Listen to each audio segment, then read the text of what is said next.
हरिओम हरिओम। आज हम सभी को बताएंगे कि गुरु का महत्व क्या है, गुरु की महिमा क्या है और गुरु क्या है। गुरु देह नहीं है, गुरु आत्मा है।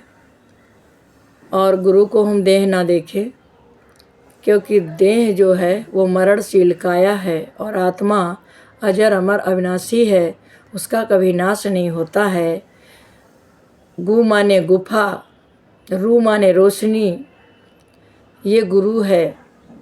गुरु का मतलब ये नहीं है कि वो देह है, परमात्मा देह नहीं है, वो अजर अमर अविनाशी है। जो बोल रहा है वो ईश्वर है, वो ईश्वर है और वो ईश्वर ही स्वर है। इसको हम जाने। परमात्मा का महत्व क्या है, परमात्मा की वंदना क्या है, परमात्मा की चर्चा क्या है, परमात्मा को कैसे जाने। आत्मा को तो हम बहुत दिनों से जानते रहते हैं, सभी ये बात कहते हैं। आत्मा में क्या है, आत्मा तो कोई भी कह देता है कि आत्मा तड़प रही है, पर आत्मा नहीं तड़पती है, वो तुम्हारा जीव भाव तड़पता है। आत्मा तो मुक्त स्वरूप है, ज्ञान स्वरूप है, ज्योति स्वरूप है, ब्रह्म स्वरूप है, आत्म स्वरूप है। हरिओम। तो गुरु की महिमा, तो गुरु की महिमा अनंत है, उसका कोई गुणगान कर नहीं सकता। कहता नहीं है, 3 लोक 9 खंड में गुरु से बड़ा न कोई, और करता करे न कर सके, गुरु करे सो होए। तो गुरु का शब्द शरीर नहीं है, गुरु का शब्द परमात्मा है। हरिओम। परमात्मा कण में व्यापक है, सर्व में व्यापक है, सर्व जगत का पालक है, रक्षक है।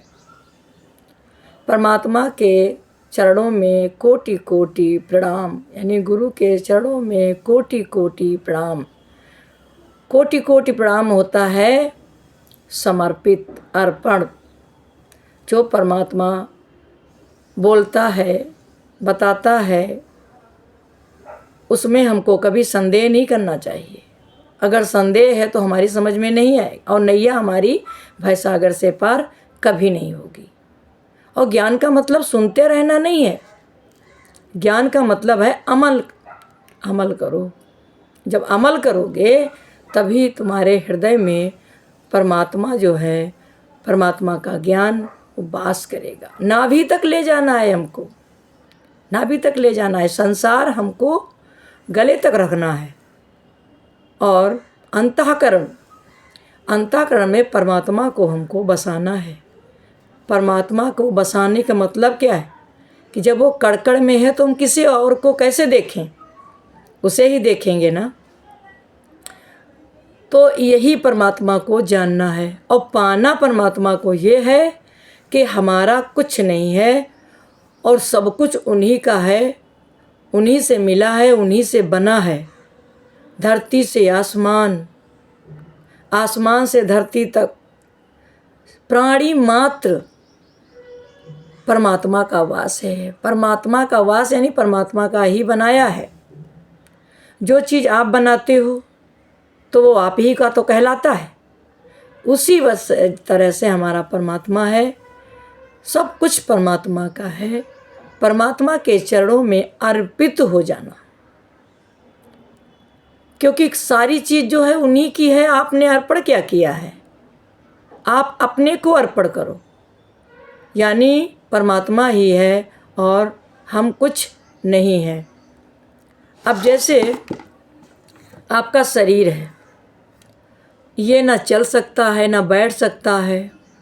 मुख है आपका, ना ये बोल सकता है, ना कुछ कह सकता है, एक लफ्ज़ भी नहीं निकल सकती। आँख जो है ये देख भी नहीं सकती है, कुछ भी नहीं देख सकती है। कान जो हैं कुछ भी सुन नहीं सकते हैं। हाथ जो हैं वो कुछ कर नहीं सकते हैं। पैर जो हैं वो चल नहीं सकते हैं। पेट जो है उसमें कुछ पच नहीं सकता है। तो फिर हमारा क्या है बताओ। हमारे शरीर में रोग होता है, कोई परेशानी होती है, कोई टेंशन होती है, तो हमारा शरीर से बयां होता है। आप नहीं बताएंगे आपको क्या है। देखो आज हमारा स्वास्थ्य नहीं सही है, गला की आवाज़ जो है वो साफ नहीं आ रही है, तो आपको पता चलेगा ना कि मेरे जुकाम हो गया है, मुझे कुछ परेशानी है, बयां हो रहा है ना। पर मुर्दे से देखो, पूछो इसको क्या हो रहा है, उसमें कुछ बयां नहीं होता है, कुछ प्रतीक नहीं होता है। ऐसे परमात्मा कह रहे हैं कि तेरा कुछ नहीं है, सब परमात्मा का ही है, और परमात्मा का वास नहीं है जिसमें, उसका कुछ भी माने नहीं है। आप देख लीजिए, शरीर तो मृतक शरीर पड़ा हुआ है, उसमें से क्या चला गया है, पता लगाओ क्या चला गया है। लोग क्या करते हैं, जब तक परमात्मा था उसमें, आप पानी देते वो पूजा थी, आप खाना देते वो पूजा थी, आप उसकी हर बात को समझते और समझ करके वो क्या चाहता है वो करते। परमात्मा को ज्ञान सुन, परमात्मा को बताते कि परमात्मा का ध्यान करो, परमात्मा ही सब कुछ है, और परमात्मा की चर्चा करो। कितना भी कोई परेशान होगा, तकलीफ़ में होगा, परमात्मा का नाम जो है सुन करके सबको शांति आती है। परमात्मा का ज्ञान ही शांति स्वरूप है। और हम लोग क्या करते हैं, शरीर बूढ़ा होता है या कोई मरीज होता है, बीमार होता है, लाचार होता है, उसके पास जा कर के क्या बताते हैं, और उसका दुख बढ़ाते हैं और उसका कष्ट बढ़ाते हैं। कभी परमात्मा की चर्चा नहीं करेंगे।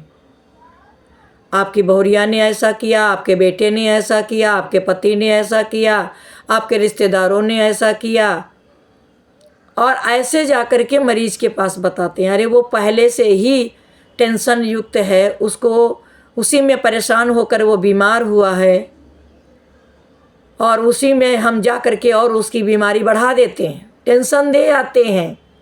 किसी के पास जाओ, खुशी का माहौल बनाओ, किसी को पीड़ा न दो। पीड़ा का मतलब क्या है, जख्म को खुरेदना। आपकी बहू को ये करना चाहिए था, आपके बेटे को ये करना चाहिए था, और देखो किसी ने किया नहीं, तुम्हारी ये हालत हो गई है, उनको ऐसा करना चाहिए, आपने देखो कितना किया है। ये सारी बातें जा कर के उनको बताते हैं। उनकी तकलीफ़ हरण करने नहीं जाते हैं और देने जाते हैं।